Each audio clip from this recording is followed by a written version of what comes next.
In the U.S., national security news can feel far away from daily life. Distant wars, murky conflicts, diplomacy behind closed doors. On our new show, Sources and Methods, NPR reporters on the ground bring you stories of real people, helping you understand why distant events matter here at home. Listen to Sources and Methods on the NPR app or wherever you get your podcasts. The Car Talk from National Public Radio with us, Click and Clack, the Tappert Brothers, and we're broadcasting this week. You ready for this? From the Center for the Definition of Afterlife Destinations here at Car Talk Plaza. The definition of afterlife destinations. Yeah, okay, fine. Whatever you say. Well, here's one we came across recently. The vice president of dealer relations for Chrysler, a guy named Tom Pappert, said in a recent speech that automotive heaven could be defined as the following. You paying attention? Yeah. Chrysler designs the cars. He would say that. Mercedes engineers them. Toyota builds them. And Saturn delivers them. My question to you is, what then is the definition of automotive hell? Who would design the cars in automotive hell? Peugeot. Who would be in charge of styling? Styling, that would be Yugo. Who would engineer them? Chrysler. No, Chrysler would be in charge of relationships with outsiders. Yeah, okay. Yeah. How about who would build them? Who would build them? Who would build them? Who would build them? Fiat. I think. Well, I thought that Fiat would deliver them. Actually, actually, Peugeot might be the dealership. I think the Peugeots should be the dealerships. Interestingly, in your little designations here, no mention of Jaguar. Interesting. The word will never pass my lips. Just thought it was interesting. Well, I mean, if we get down to specific systems, we would say, of course, that the British would do all the electrical stuff. Right. Exactly. Yeah. And the Italians would do all the body integrity things. Rust-proofing mostly. Rust-proofing and that sort of stuff. Yeah. Actually, that's kind of that's interesting. Yeah, it's interesting. I hadn't thought about it until this moment. I know, it's obvious, yeah. Anyway, if you want to talk to us and you want us to think about something else, the number is 888-CAR-TALK. That's 1-888-227-8255. Hello, you're on Car Talk. Hello, this is Bill from Knightdale, North Carolina. Hi, Bill from Knightdale? Yeah, just outside northeast of Raleigh. Got it. Oh. I knew you were dying to know. We were, and we weren't going to ask, actually, but that's okay. We were. I was. So what's up, William? I have got an 86 Toyota Corolla that's gone beautifully for 142,000 miles until the other day I took it to one of these quickie oil change places, and now it's doing funny things to me. You notice I bit my tongue there. Yeah. I didn't say anything, did I? Whoa. I'm trying. What were you going to say about the quickie oil change places? I was tempted. Well, as I drove out, I was thrilled to find I still had a drain plug, so I figured I was home free. But what happened was the very next day, so it was about 30 degrees out, freezing cold for around here. I went out and started the car as normal, but about when it warmed up, about 10 minutes later, I got a flickering oil light. So I immediately figured, okay, the drain plug fell out, or they didn't put enough oil in, or they put in transmission fluid instead, something like that. So I checked all those things, and everything was fine. Oil level was normal. Mm-hmm. The only problem is that when I start the car initially, everything is normal. The light is not on. But once the car warms up, when it's at idle, the light will either come on steadily or it'll flicker. And then as soon as I increase the RPM, just even a couple of hundred RPM, it will go away. Well, yeah. I hate to be guilty of a rush to judgment, and I won't be part of it because I think they did nothing wrong. Well, there's one possibility. There is one possibility, I think, too. That they put in the wrong viscosity oil. Exactly. Oh. That, if you would, for example, if you had been using 10W40 in this thing forever and ever, and they put in 5W30. Yeah, it's possible, which they may have done. They may have done, and there would be they would be within their rights to do that because most cars use 530. Yeah. Then, in fact, it could cause a weak oil pump to now have so little pressure that it could make the light flicker on and off at idle, where the oil pressure is the lowest. Right. I don't think they did anything mechanically wrong. But I agree with my brother that they may have put in a different wrong. oil. Procedurally, they may have done something wrong. On the other hand, we might be able to completely exonerate them because it's possible that they did nothing wrong, and what's really wrong is the oil pressure switch has just given out. Okay. Coincidentally. Okay. Yeah. So if I were to take a can of viscosity enhancer like STP Or a banana. and throw that in there, I reserve the bananas for my exhaust pipe. Thank you. No, I wouldn't be able to tell. I wouldn't recommend either of those. If you're Okay. going to do anything yourself, find the oil pressure switch, which is located on this car right above the oil filter. Okay. And you can unscrew this thing, and for a few bucks, you can go to the Toyota dealer and buy a new one.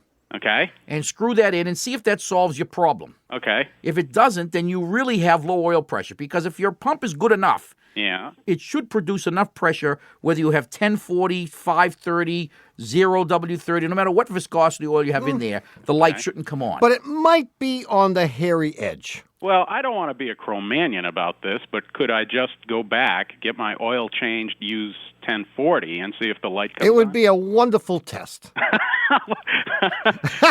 And I think it's definitely worth it. Okay. See you, Bill. Thank you very much. Bye-bye. Bye-bye. 1-888-CAR-TALK. That's 1-888-227-8255. Hello, you're on Car Talk. This is Judy, Where you from, Judy? Pocatello, Idaho. Hi, Judy. Hello. Yeah, what's up? I have a 91 Accord station wagon, and around fall, the hatchback started falling down. Whenever I would open it, it wouldn't stay up. Yeah. And so my husband ordered replacement. I think those are called, they're struts or something. Pistons. Yeah, piston. they're air compressed or something, and Yeah. he ordered replacements for us. And they were expensive, and we neglected to go pick them up and sort of just lived with the hatchback falling down. And You get good at holding it up with your head. That's While you right. take the grocery bags out of the back. right, or the shoulder or whatever. But sometime in the spring, suddenly, the hatchback started working again, and it would Right. stay up just fine. Yes. And so all spring and summer, it worked fine, and we thought, well, it must have just been a fluke. Yes. Until the And- cold weather came back. Yes, and then October, it started happening again. You started getting those And- lumps on your head. Yes. And you wonder why. I do wonder why, and I wonder, even if we get these replacement parts, whether or not we'll still have the problem.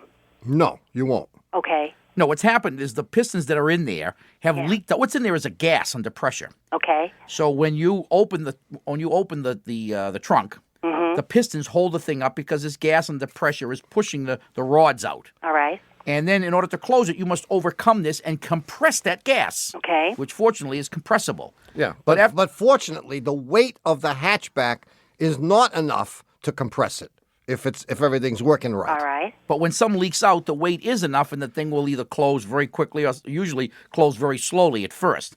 When the warm weather came, the increased temperature increased the pressure. Okay. Because if we remember our high school chemistry, I do. we should never remember our high Vaguely. school chemistry. But as you increase the pressure, as you increase the temperature, the pressure goes up. So the thing worked all right in the spring and the summer and part of the fall. And then the cold weather came and you didn't have enough pressure. Now, if you're parked in the PV sun, equals NRT. something like that. Okay.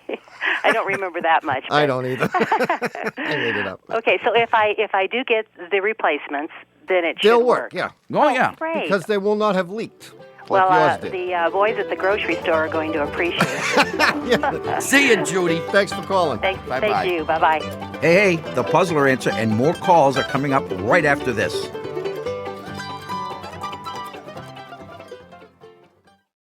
For world-renowned cellist Joshua Roman, long COVID caused an identity crisis. That was probably the lowest point. No confidence in my ability to recover. Crisis of faith about what music meant. On the TED Radio Hour, how he found his way back to music and a new sense of self. Listen on the NPR app or wherever you get your podcasts. Keeping up with the news can feel like a 24-hour job. Luckily, it is our job. Every hour on the NPR News Now podcast, we take the latest, most important stories happening, and we package them into 5-minute episodes so you can easily squeeze them in between meetings and on your way to that thing. Listen to the NPR News Now podcast. Now. We all wonder about life's big questions. Why are we here? What are we to do? And how to make sense of it all. On Ye Gods with Scott Carter, I talk with politicos, priests, actors, and atheists on how they wrestle with life's mysteries. Their stories will spark reflection, challenge assumptions, and maybe even bring you some clarity on your own journey. Listen to Ye Gods, part of the NPR network, wherever you get your podcasts. Support for NPR and the following message come from Jarl and Pamela Mohn, thanking the people who make public radio great every day, and also those who listen. Hi, we're back. You're listening to Car Talk with us, Click and Clack, the Tappert Brothers. And as promised, here is the answer to last week's puzzle. Well, first, what was the question? Well, I usually give the question, then I give the answer. And like I said, I know you're not going to like this, but I'm going to have to convince you that you're going to have to like it. Because, okay, remember my neighbor Frank? Yes. He says to me one day, you know, I have 5 children, and half of them are boys. And I said, I'll get right back to you, Frank. And your question was very brief. How can that be? How can that be? I have 5 children, and half of them are boys. Now, people immediately start thinking about dogs, cats, canaries, and the like, and figure somehow or another he's you know, and 5. I mean, how can you have 5 and then half? Right? Does he have half a boy? I don't know. Well, he does. Oh. And it would be correct to say that 10% of them are boys. 60% of them are boys. And 100% of them are boys. Oh! Therefore, they're all boys. They're all boys. Half of them are boys, are they not? I don't like it. I knew you wouldn't. I don't. But our winner liked it. Who's our winner? Well, I'm not going to send this person anything. The winner is Barbara Beck from the Cats in California, Los Gatos, California. And for having her correct answer chosen at random from among all the right answers we got, you're not going to get anything, Barbara, because that was a stupid puzzler. And if you got the answer right, you are not going to get one of our It is not a stupid puzzle. 10th anniversary Car Talk t-shirt. Let's have a show of groans. Let's have a show of groans from the studio. Everybody, the whole studio audience, both of them. All right. I think, okay, but what we will send you, Barbara, is a t-shirt that says, celebrating 10 years of bad puzzlers. Congratulations, Barbara Beck from Los Gatos, California. Los Gatos, huh? Los Gatos. That's how we say it out there. Gates. That's how we say it out in California, man. Los Gatos, huh? Los Gatos. Okay, anyway, we'll Los have a brand new Gatos. puzzler coming up in the third half of today's show. And I promise it'll be better than this one, so don't touch that dial. Jeez. In the meantime, we'll take your calls at 1-888-CAR-TALK. That's 1-888-227-8255. Hello, you're on what? Car Talk. Hi, my name's Jim. Hi, Jim. How you doing? Well, I'm fine. How about yourself? Jim, where are you calling from, Jim? I'm calling from Millwood, Virginia. Millwood. Sounds like a mill town. It was once. We have a mill. Yeah. We have a mill. Hence Yeah, the it name doesn't mill anymore, but Wood it's still a Mill, mill. Virginia. Yeah. So what's up? I have a Ford Explorer. It's a 94. It's got about 50,000 miles on it. 15? 50. 50. Yeah, 50,000 miles. And it's got an intermittent problem. What'll happen is you'll be driving along on a perfectly flat space of road, and it'll start to knock.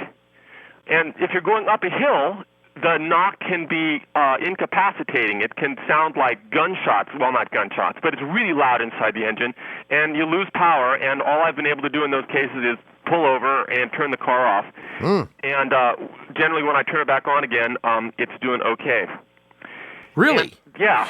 And the knocking that you hear on a level road is worsened when you try to accelerate on that flat road? Yes, it is. If you rev it up, does the knocking get faster? Sure. If I put in the clutch and rev it up, Yeah. there's no knocking. But if I let the clutch back out again, the knocking is still Whoa, whoa. What? You put in the clutch and you rev it up, the knocking goes away? there. Yeah, I think. Yeah. Sure, because he's taking the load off the engine. Yeah. Oh, but that. But You confused my brother for a minute there, I Jim. had a theory, though. I know. Look, You don't hear me bellyache like that when my theories get shot down. Well, I mean, it sounded so much like a stuck valve to me. Hey, but wait, I've got more.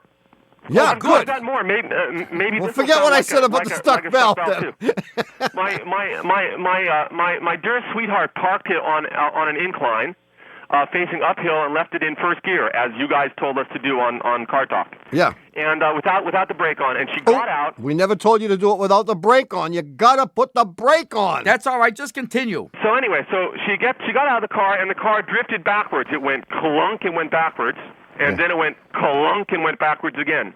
Yeah. This is great. Now tell me, how steep an incline was it? Oh, that's fairly steep.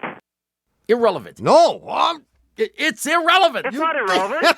It is irrelevant, and I'll it's tell not you. irrelevant. If in order, Jim says it's not irrelevant. what the hell does he know? He's calling us. No, if it were relevant, the only way that it could be relevant is if when the car slid backwards and made the engine turn backwards, Yeah. that it somehow jumped timing, No. and in doing so, Didn't. perhaps bent the valve. But it didn't jump timing, and it didn't bend the valve. I agree with that. Because most of the time, it runs okay. The problem existed before it drifted backwards anyway. This had nothing to do with it, so you can't blame this on her. No, I would never blame anything. You were trying to. Of course he wasn't going to blame it on her. Never. I mean, He was just giving us data, man. The first thing that came to my mind is that, in fact, I was persuaded by your use of the word knock, Yeah. and I thought it was really knocking. Yeah. But I've come to believe that it isn't knocking, that you have, in fact, a sticky valve.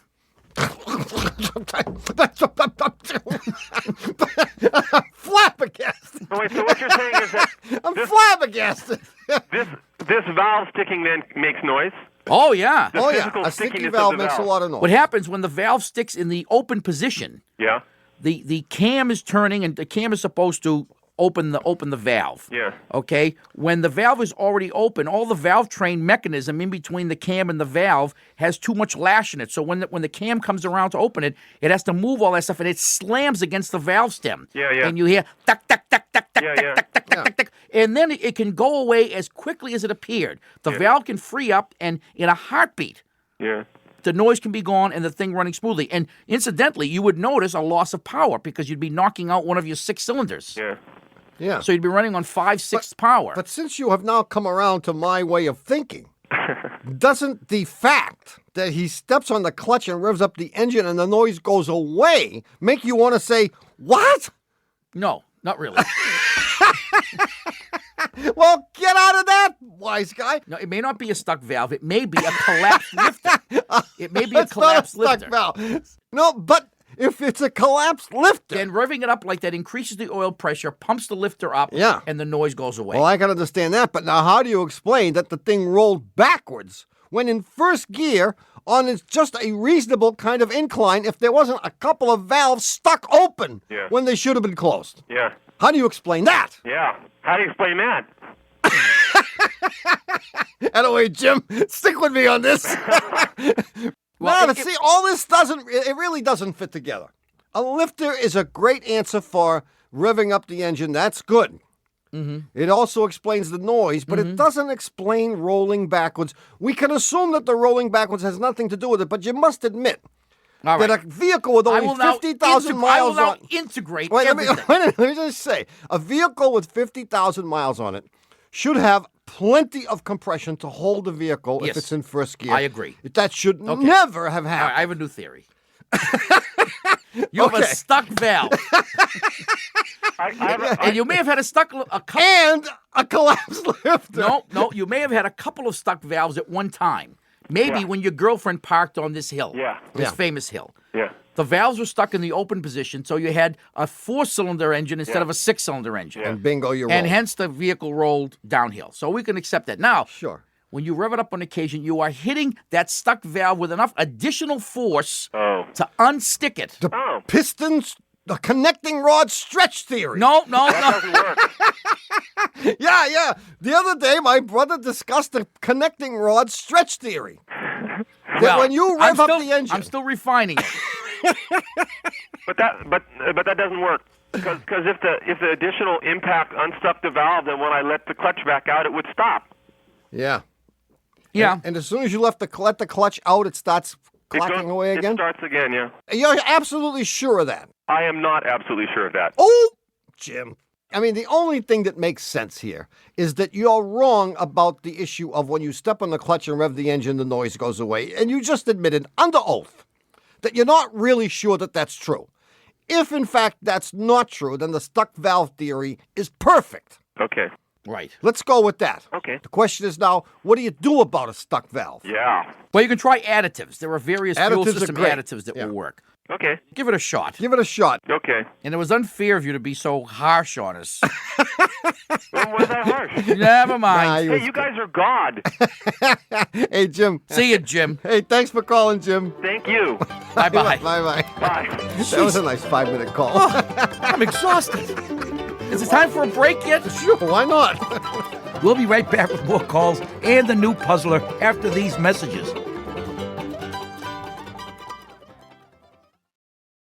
I'm Rachel Martin. If you're tired of small talk, check out the Wildcard podcast. I invite your favorite celebrities to open up about the big topics we all think about but rarely talk about.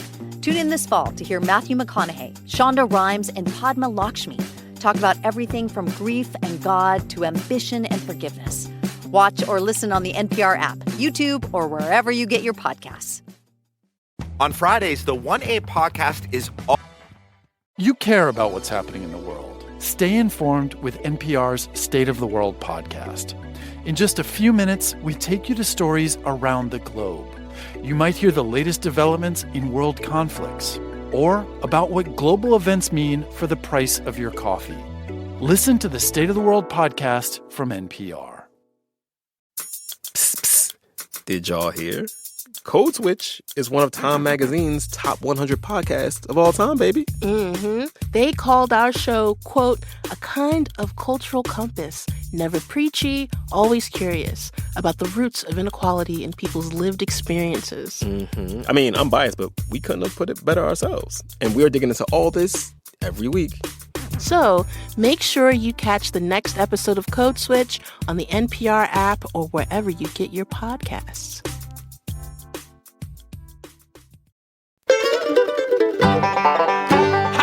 We're back. You're listening to Car Talk with us, Click and Clack, the Tappert brothers, and we're here to discuss cars, car repair, and the new puzzler. Yeah. Okay. This, which you said, by your own admission, was not interesting, not folkloric, not challenging, but it was automotive. It was automotive. It's like John Wayne, when he was in his first movie, they asked his father, well, how did you like him? He said, well, he was tall. It's okay. Okay. Automotive is fine. Here it is. A fellow comes into the shop recently, the other day, a few weeks ago, last year, I don't know, maybe about 9 or 10 years ago, and he complains that his Volvo, an older Volvo, is misbehaving. It seems to lose power. It sputters. It has difficulty climbing hills. And it's especially bad if the tank is less than half full. And we say, huff. Piece of cake. It's a classic problem of the intake fuel pump being kaput. Many Volvos, for years and years, Volvos have had a pump in the tank, which is a feeder pump, which pushes the fuel to the main fuel pump, which is located outside the tank underneath the car. Got it? Got it. So when the in-tank pump fails, the car will still continue to run because the main pump will actually pull fuel out of the tank rather than have it pushed and assisted by this feeder pump or in-tank pump. But it won't work great. It won't work great, and the car will suffer from poor performance because of the fact that it hasn't got sufficient fuel pressure. Right. Classic symptoms. That he had. So he says, go ahead and replace the pump for $900. See if I care. You guys are so sure of this diagnosis. Go ahead. So we do it. Off he goes. A week or two later, he returns and says, geez, the car runs great, but my mileage is down. You must have done something. And we say, of course, what's the first line of defense? We did nothing. We're innocent. How could we have done anything to affect your mileage? He says it's off at least 10%. And we say, well, 10% is hard to measure. It is hard you to say, measure. well, So fine. We throw him out on his butt. Of course. He comes back persistently a few weeks later and says, it's down even more, maybe 15%. Ooh. And getting worse. Yeah. You did something wrong. Again, we reassure him that we did nothing wrong. He says, I know it has something to do with that pump you put in the tank. Because it was coincident. It was coincidental. So That's we go ahead and interesting, as a isn't it? courtey, we check his emissions, which are perfect, the timing and all that It's called stuff. placating. Placating, before there you throw go. him out his butt again. And we throw him right out. And we come to realize when he returns for the third time with his lawyer. That he's right. That he's right. And even though we did nothing wrong, putting in the new pump made his mileage drop. Whoa. And he was absolutely right. It was because we put the new pump in that his mileage dropped precipitously. The repair was done correctly. The pump was installed perfectly correctly. And yet, he was correct that by putting in the pump, we reduced his gas mileage. How could this be? How could this be? How could this be? Yeah, it's good. Now, if you think you know the Didn't answer... have anything to do with the dead bodies in the trunk that they discovered later. No, not really. If you think you know the answer or you just have nothing to do at work and feel like taking a guess, mail your answer to Puzzler Tower, Car Talk Plaza, Box 3500, Harvard Square, Cambridge. Our fair city. Matt 02238. Or you can email us your answer from our website, cartalk.msn.com. Just click on the Talk to Car Talk section. And if we choose your correct answer at random, from amongst all the correct answers, you'll get one of our new Car Talk t-shirts. It has our multicolored logo on the front and our new slogan on the back, celebrating 10 years of bad car advice. If you'd like to call us, our number is 1-888-CAR-TALK. That's 888-227-8255. Hello, you're on Car Talk. Hi, guys. This is Kate from Watertown, right down the street. Kate! Watertown, Mass? Watertown, Massachusetts. How are you? And I think I went to the same high school as one of your fine sons is going to right now. No kidding. No kidding. Really? And did you graduate from that fine high school? I did graduate from that fine high school and 2 years ago. What state institution are you incarcerated in now? Currently, I'm incarcerated in a fine institution in Providence, Rhode Island. RISD? Brown University. Brown? Brown. Wow. Yeah. Studying what? Computer science. You can't laugh, okay? Art history. I'm studying international relations. No kidding. Yes. I wouldn't laugh at that, no. No, Okay. no, that's very good. important. So what's up?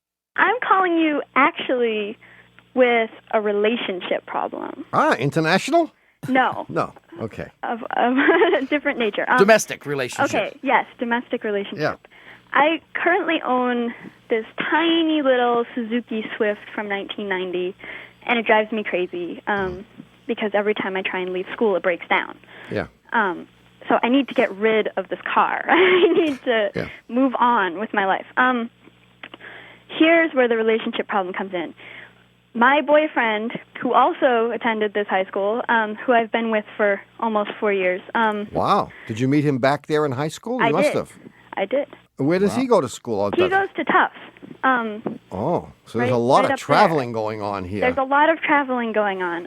Yeah. So he is deathly afraid of driving. I took him out for a driving lesson once, and we were driving around in my father's car. And he was terrified. I told him to slam on the brakes, and instead he slammed on the gas and rammed it into a pole.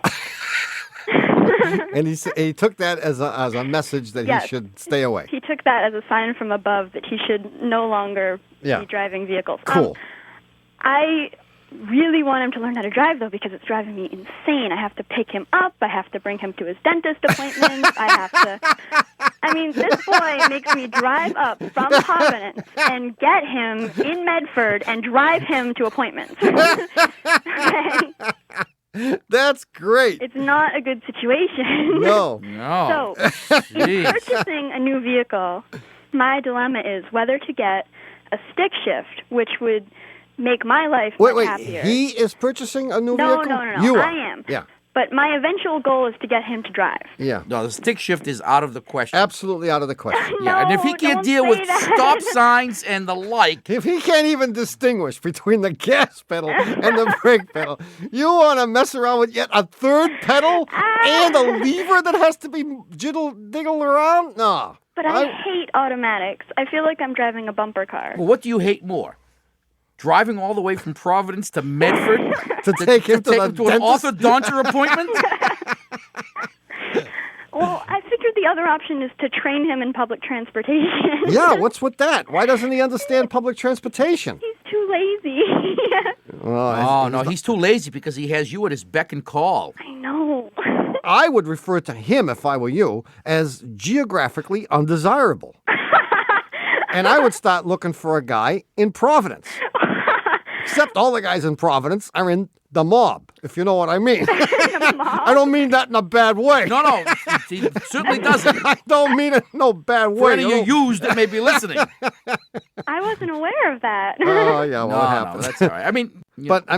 you should consider that. I mean, as wonderful as this guy may be, he may just be sort of a flash in the pan, despite the fact that you've been going with him for 4 years, because, I mean, it's 4 years, which is nothing in the grand scheme of things. It seems like an awful long time. Well, it does now, but when you're as old as my brother... It's 20% of your whole age. My brother spent 4 years of his life just smoking cigars. That's all? Maybe more. Actually, we should figure it out sometime. Probably more. Oh, so then here's the other question. Well, I think it's time for a test, though, because the question is, does he love you, or is he simply using you to drive him around? In which case, it would be good to know that, wouldn't it? What if you started saying, I can't make it to the orthodontic appointment on Thursday at 2:30. I have a class in international relations. Well, see, but I've tried that. I've tried the, cold turkey, I'm not driving you anywhere kind of method. Yeah. I just never saw him. And it was just kind of a bummer because I could never see him. And yeah, because, don't forget, there are buses that go to Providence. There are. He's taken a train once. Mm-hmm. Once. That's yeah. all. Yeah, it's not enough. No, this is a one-sided relationship. Exactly here. what I was going to say. Good. Exactly what I was going to say. He is relying on your good nature and your affection to take advantage of you. Yeah, well, we've got to talk to this guy. Because I am worried about you, and I want to know what his intentions are. I want to know. Okay. Is he home? Can we call him? He's home. He's home right now? He's home. Give us his number. Okay. Hold on. Wait. We have to get off the air here. Right. Okay, we're off. Go ahead. We're off now. And that's area code 617? Yeah. And his name is? Aaron. Aaron. Yeah. Okay, so hold on. We're going to get his number. We're going to dial his number off the air, so we want you to hold on and be quiet, okay? Okay. Here we go. We're dialing. Okay. One ringy-dingy. Two ringy-dingies. Hello? Hey, is this Aaron? Yeah. Hey, Aaron. You ever listen to the radio? Yes, I do. Oh, good. This is... you think you just want a trip to Florida, don't you? You didn't win squat. This is Tom and Ray Magliozzi from Car Talk. You ever hear us on National Public Radio? Yes, I have. Well, we talked to your girlfriend, Kate. Yes.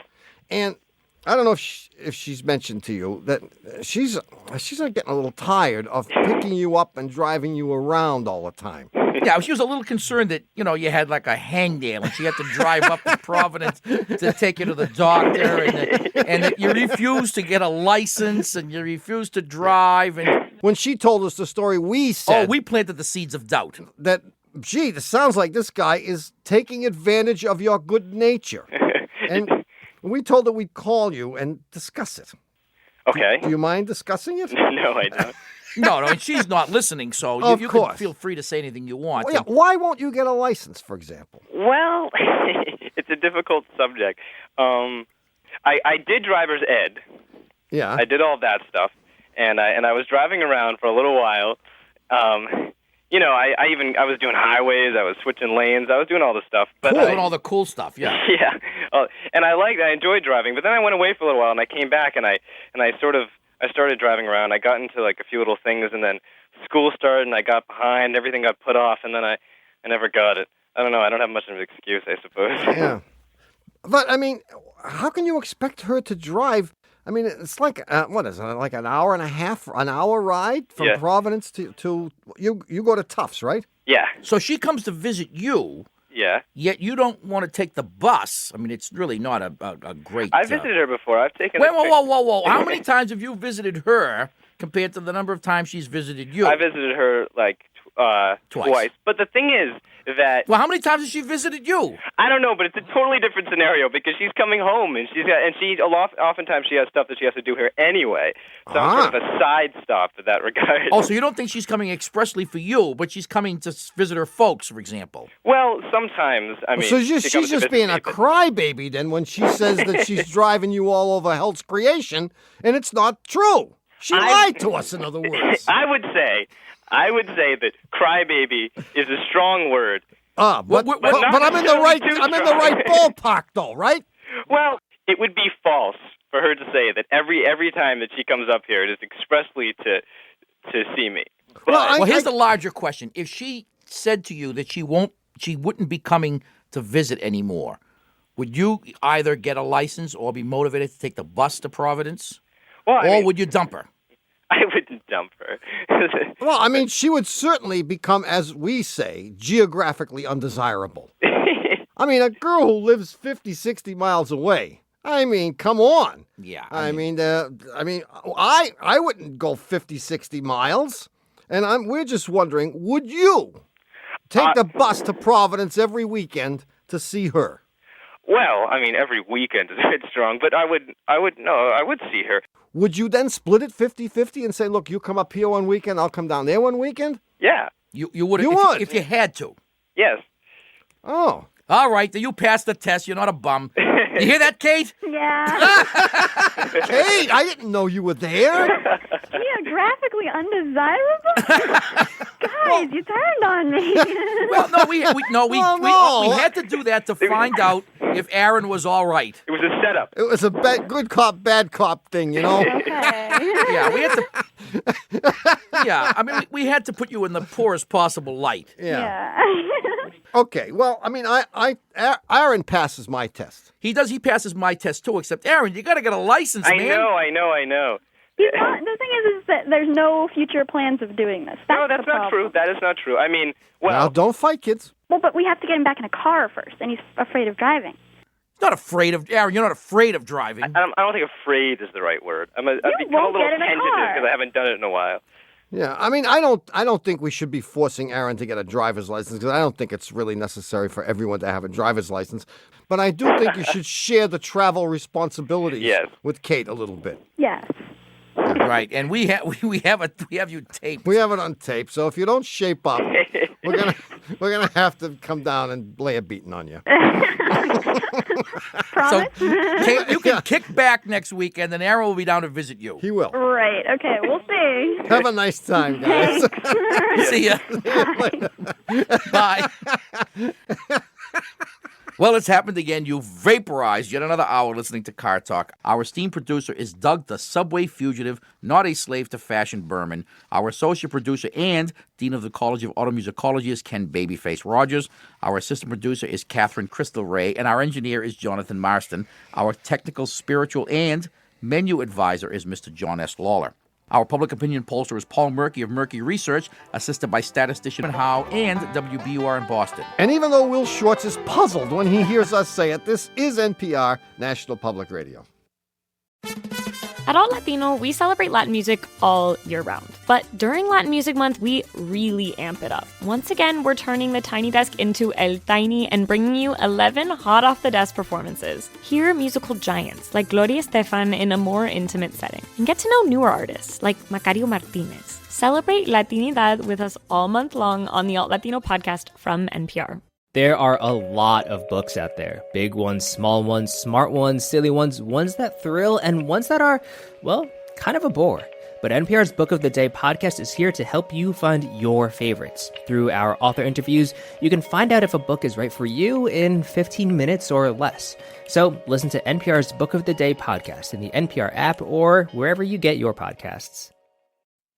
Support for NPR and the following message come from the Kresge Foundation with Pathbreakers, a podcast about transforming communities through innovation. From revolutionizing higher education to supporting artists who are driving change, Pathbreakers is available on podcast platforms.